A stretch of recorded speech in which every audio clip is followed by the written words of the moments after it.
রাফার আব্বু ওঠো, তুমি না থাকলে আমার কি হইব?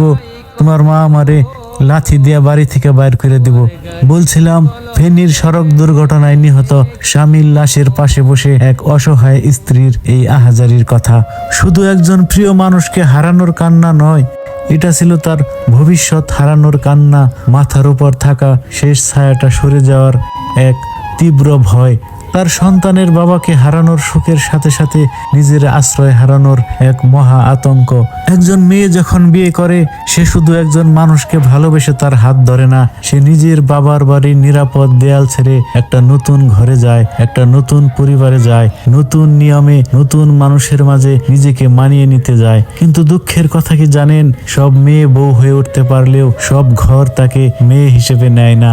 স্বামী বেঁচে থাকা পর্যন্ত সে আমাদের ঘরের বউ, আর স্বামী চোখ বন্ধ করলে অনেকের চোখে সে হয়ে যায় অন্যের মেয়ে, বোঝা।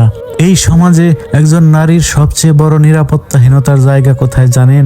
স্বামী হারানোর কষ্টের পরেও তাকে ভাবতে হয়, এবার আমি কোথায় যাব? আমার সন্তান নিয়ে কে আমাকে রাখবে? এই ঘর যেটাকে নিজের ভেবেছিলাম সেটা কি আমার থাকবে? প্রতিটা শাশুড়ির মনে রাখা উচিত, আজ যাকে ছেলের বউ বলছেন সেও কারো আদরের মেয়ে। সে তার সব চেনা মানুষ, চেনা ঘর, চেনা নিরাপত্তা ছেড়ে আপনার ঘরে এসেছে আপনার ছেলের পাশে দাঁড়াতে, আপনার সংসার সামলাতে, আপনার নাতি নাতনির মা হতে। তাকে প্রতিদ্বন্দ্বী ভাববেন না, তাকে জায়গা দিন, তাকে নিরাপত্তা দিন। ক্ষণস্থায়ী এই দুনিয়াতে আমরা কেউ চিরস্থায়ী নয়, সবাইকে একদিন চলে যেতে হবে, নিজ নিজ কর্মের হিসাব দিতে হবে। পৃথিবীটা মানুষের হোক, ভালোবাসার হোক, এই প্রত্যাশা রেখে সবার সুখ শান্তি কামনা করে আজকের মতো বিদায় নিচ্ছি। কথাগুলো যদি আপনার মনে একটু নাড়া দিয়ে থাকে, তাহলে ভিডিওটি শেয়ার করে দেওয়ার বিনীত অনুরোধ রইল।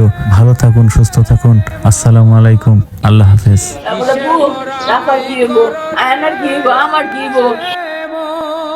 কিসের বড়াই করো।